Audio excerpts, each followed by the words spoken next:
Merci beaucoup, Chérif Cheikh Ahmed Tidiane Diop, pour toutes ces informations. Merci à vous également de nous rester fidèles. Nous sommes très heureux de recevoir Mamadou Aliou Diallo. Il est maître de conférences en droit public à l'ENA, l'École nationale d'administration. Monsieur Diallo, bonsoir. Bonsoir. Alors, professeur, dites-nous les enseignements, comme la titraille l'indique, les enseignements du scrutin, vous, personnellement, quels sont les premiers enseignements que vous tirez des premiers résultats sortis des urnes avec, en attendant, minuit et les proclamations définitives des commissions départementales? Voilà, merci beaucoup pour l'invitation. Je vais simplement un tout petit peu dire que je suis maître de conférence en droit public. Je suis enseignant à l'Université Cheikh Anta Diop de Dakar, oui. Mais je suis également formateur à l'École nationale d'administration à l'ENA. Alors, concernant ces élections, il faudrait donc camper le décor en disant que c'est des élections législatives qui consistaient à choisir pour le Sénégal des députés, des représentants du peuple. Ce n'est pas une élection présidentielle.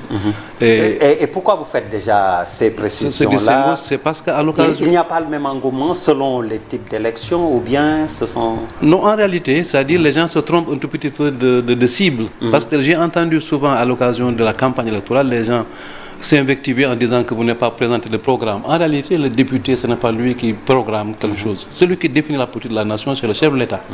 Et c'est le Premier ministre qui va donc conduire la politique de la nation. Il s'agit ici de choisir des députés dont le pouvoir consiste à élaborer la loi, dont le pouvoir consiste à contrôler l'exécutif et à évaluer les politiques publiques. C'est un profil de représentant du peuple que l'on est en train de chercher. Et donc aujourd'hui, l'enseignement que l'on peut retirer de façon globale par rapport à ces élections, c'est quoi? C'est que le peuple s'est exprimé de façon souveraine. Il faut saluer donc la maturité du peuple sénégalais.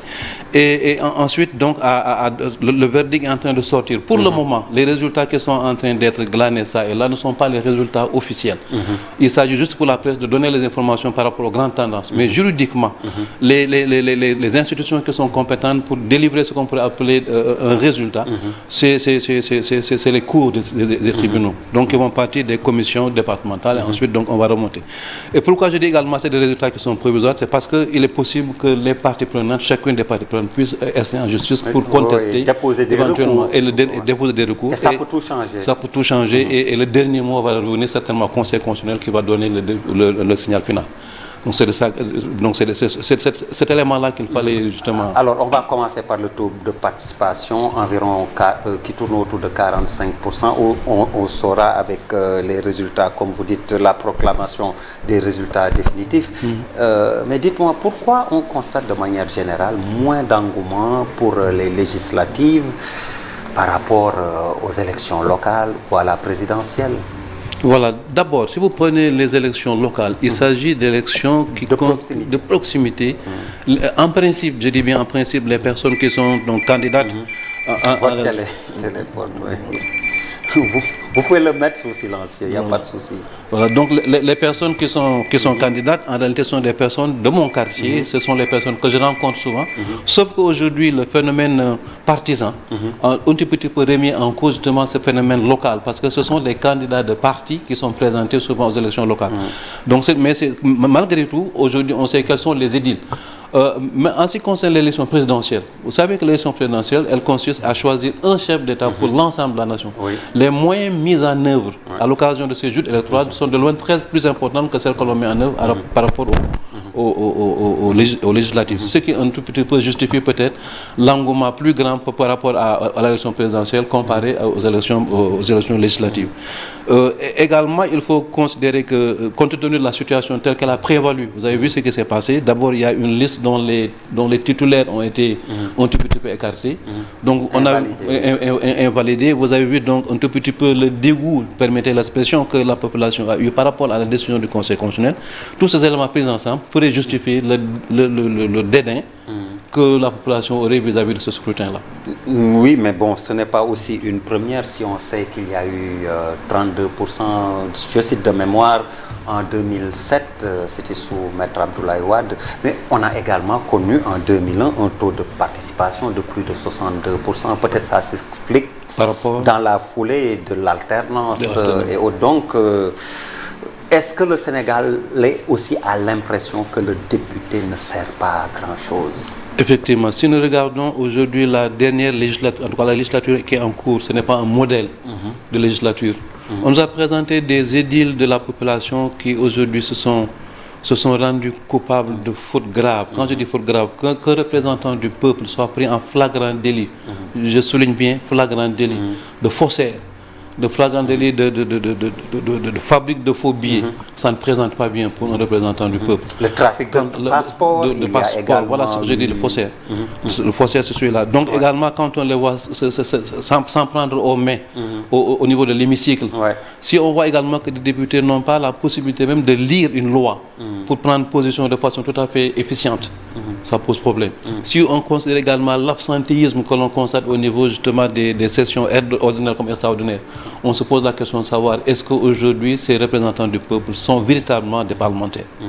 Si le temps vous le permet, je voudrais juste faire une petite observation pour vous dire que en réalité le parlementaire, il est né en Angleterre pour contester un tout petit peu la suprématie de la couronne.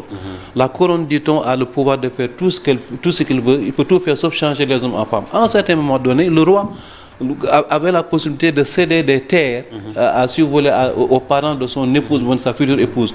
À un certain moment donné, les nobles, c'est-à-dire les parents du roi, sont dit il n'est plus question. Il faudrait que l'on contrôle l'exécutif. Contre l'exécutif, ça signifie qu'aucun penny, aucun franc ne pourra sortir du royaume d'Angleterre sans que nous, représentants du peuple, nous puissions aujourd'hui donner notre avis. C'est de là qu'est né le parlementaire. Ce sont les anciens parlementaires, des représentants du peuple, qui veulent donc encadrer un tout petit peu les faits et gestes du pouvoir et du pouvoir exécutif. Alors c'est de ça qu'il s'agit aujourd'hui. On aurait souhaité avoir justement le même profil des personnes qui se disent nous sommes les élus du peuple, nous représentons le peuple. Mais quand on entend une édile dire que je suis le député du chef de l'État, ça c'est contre nature. Permettez l'expression, c'est contre nature. Donc voilà pourquoi aujourd'hui je me dis également ça pourrait expliquer le fait que les gens aujourd'hui ne sont pas suffisamment intéressés au phénomène. Alors, au vu des tendances et des premiers résultats sortis des urnes, va-t-on faire une recomposition politique au plan général d'abord au Sénégal? Au plan général, il faut dire oui. Si on compare aujourd'hui ce que les résultats officieux nous donnent aujourd'hui, comparativement à ce qui se passe actuellement à l'Assemblée nationale, avec une majorité écrasante pour le parti en tout cas, qui est à la cause de l'exécutif. Ou qu'on appelle mécanique. Voilà, aujourd'hui, peut-être ce phénomène va disparaître. Pourquoi? Parce que la composition aujourd'hui va faire en sorte qu'il y ait une percée significative, significative, si vous voulez, de ce qu'on qualifie aujourd'hui d'opposition. Et donc, de ce point de vue-là, il y aura une reconfiguration. Mais surtout également par rapport à la qualité, si vous voulez, des candidats, la qualité des futurs députés. Les partis politiques, les coalitions de partis politiques ont choisi parmi eux, en tout cas certaines listes, je veux dire, si vous prenez la liste, il ne faut pas le cacher, la liste de Yewwi Askan Wi, ils ont cherché, si vous voulez, des personnes d'abord aux mains propres, ensuite des personnes qui connaissent. En réalité, quel est l'enjeu? Le rôle, c'est quoi? C'est créer la loi, c'est-à-dire c'est voter la loi, c'est contrôler l'exécutif, et ensuite c'est justement évaluer les politiques publiques. Aujourd'hui, ce ne sont plus des députés qui n'ont pas en tout cas le profil d'un député, parce qu'ils ne connaissent même pas ce dont il s'agit, que ce que l'on va amener au niveau de l'hémicycle, et ce sera un élément important, ça va marquer d'une pierre blanche ce qu'on peut appeler le fonctionnement des institutions au Sénégal, qu'il faut le dire, aujourd'hui sont en crise. Alors, dites-moi, est-ce qu'on peut dire aussi qu'on est entré désormais de plein pied au Sénégal dans les grandes démocraties, comme chez les Américains ou au Congrès, la majorité se joue souvent à une ou deux voix près? Non seulement, effectivement, il faut même aller plus loin en disant qu'aujourd'hui le spectre de ce qu'on peut appeler la cohabitation est en train aujourd'hui de se présenter, d'être une acuité aujourd'hui au Sénégal. Si vous prenez l'intercoalition Yewwi Askan Wi et Wallu, ils vont peser très lourd. S'il y a aujourd'hui une continuité de la cohabitation entre eux, je crois qu'ils pourront imposer ce qu'on peut appeler une cohabitation au sein du fonctionnement des institutions. Et c'est une grande première en matière de démocratie.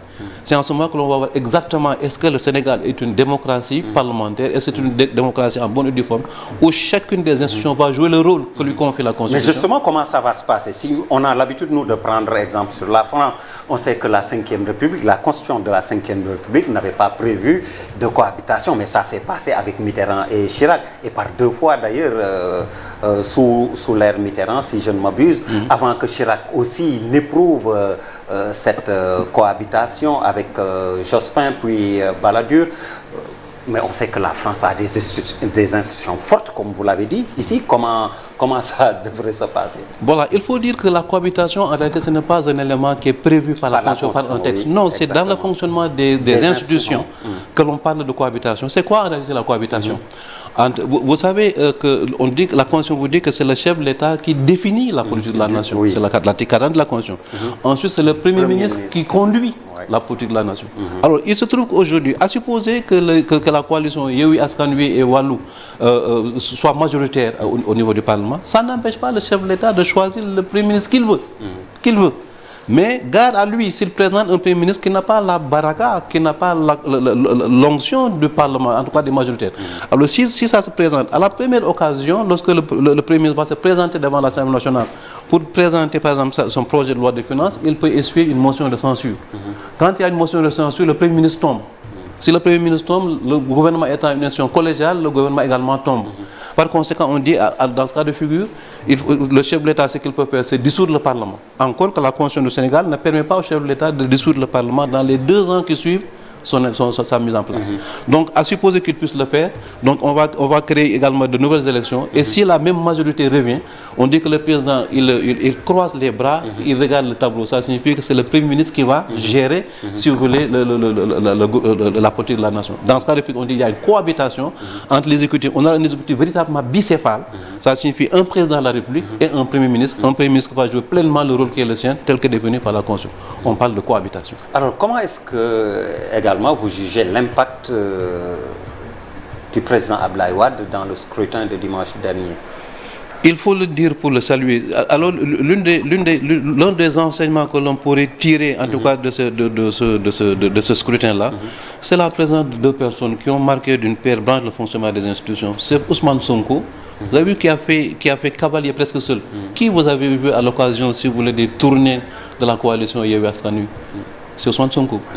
Qui vous avez vu à la fin pour venir galvaniser les foules? Peut-être pas galvaniser les foules, mais montrer de pierre blanche qu'il est présent, c'est le président Wade. Donc le président Wade a un impact, il a un impact important. Mais il faut saluer à tout seigneur, tout honneur, si aujourd'hui il y a eu un basculement de la majorité, en tout cas un défi très fort par rapport à la majorité actuelle, il faut tirer le chapeau à Sonko, qui s'est présenté vis-à-vis de l'opposition comme étant aujourd'hui l'homme de l'alternance, si on doit parler de l'alternance. C'est vrai que le chef de l'État, l'ancien chef de l'État Abdoulaye Wade est venu, et un tout petit peu, il a mis un tout petit peu de gasoil dans le véhicule, et ça marche. Et de son appel à une recomposition de la famille libérale, le retour des frustrés et autres départs que son camp a connus? Oui, on peut le dire, mais ce qu'il faut comprendre, c'est qu'au Sénégal, aujourd'hui, la notion de parti politique est en train d'être un vieux souvenir. Ce sont des intérêts contingents, des intérêts particuliers qui font les personnes se mouvoir. Vous avez vu aujourd'hui ce qu'on appelle le libéralisme, ce qu'on appelle aujourd'hui le socialisme, ce sont en train de devenir seulement des vieilles reliques par rapport aux positions partisanes. La recomposition de la famille libérale, c'est une chanson, à mon avis, qui est une vieille chanson, mais qu'il faut laisser tomber de côté. Pourquoi? Parce qu'on a vu les alliances, ce qu'on appelle les frustrés. Ce n'est pas seulement les libéraux qui sont frustrés. On a vu aujourd'hui des partis politiques qui ne sont pas libéraux, à un certain moment donné, qui ont laissé un petit peu leur chemin pour, de façon contingente, rejoindre ce qu'on pourrait appeler l'alliance. Vous avez vu ce que Sonko a dit, que tous les partis politiques aujourd'hui qui vont aux élections et qui ne sont pas pour nous, votent pour Macky Sall, sont du côté de Macky Sall.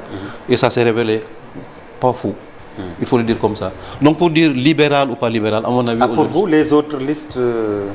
Parce qu'il y a des informations qui ont circulé, tout le monde le sait, hein, comme quoi qu'il y a aujourd'hui des partis politiques qui ont vraiment... Satellites du pouvoir politique, il faut le dire. Donc par conséquent, quand on dit recomposition de la famille libérale, recomposition de la famille, je veux dire socialiste et consorts, à mon avis, ce sont des éléments aujourd'hui qui n'ont plus de prise. C'est la communauté d'intérêt aujourd'hui qui va faire le jeu, si vous voulez, du fonctionnement normal des institutions. Et le Parti socialiste, vous l'avez bien dit, hein, qu'on n'est plus à... Mais on est obligé également de nous arrêter à ce parti historique. Le Parti socialiste, qu'est-ce qu'il devient dans tout cela? À mon avis, le Parti socialiste, depuis le départ du président Abdou Diouf, est parti je veux dire, ce qu'on appelle un mouvement uniformément décéléré, pour parler comme les physiciens. Donc je veux dire que le score que le parti est en train un tout petit peu de glaner, ça et là est en train de fondre comme beurre sous le soleil. Vous avez vu aujourd'hui également les personnalités fortes qui existaient au sein de ce parti, chacun allait de son côté. De sorte qu'aujourd'hui le Parti socialiste est devenu un parti qui a l'obligation de se mettre derrière un autre parti pour pouvoir avoir un brin de survie. Et ça, je dis, voilà pourquoi je dis que c'est la mort des partis politiques en tant que tel. Ce dont il s'agit aujourd'hui, c'est des machines électorales. Vous avez vu le président Sall lorsqu'il est arrivé au pouvoir avec son appel Yakar. Ce n'était pas un parti politique qui était structuré, mais c'était une machine électorale. Il a compris le jeu, il a fait la campagne, il a battu campagne, et il a pris le pouvoir. C'est de ça qu'il s'agit également avec Pastef. C'est de ce qu'il s'agit aujourd'hui avec tous ceux qui sont aujourd'hui autour d'Ousmane Sonko. Ils ont senti que le phénomène partisan, certes, il est important, mais il n'est plus aussi important qu'il l'était dans un passé très récent. Professeur, je vous remercie. C'est moi qui vous remercie. Merci à vous également, mesdames, messieurs, de nous avoir suivis. Excellente suite de programmes sur la TFM.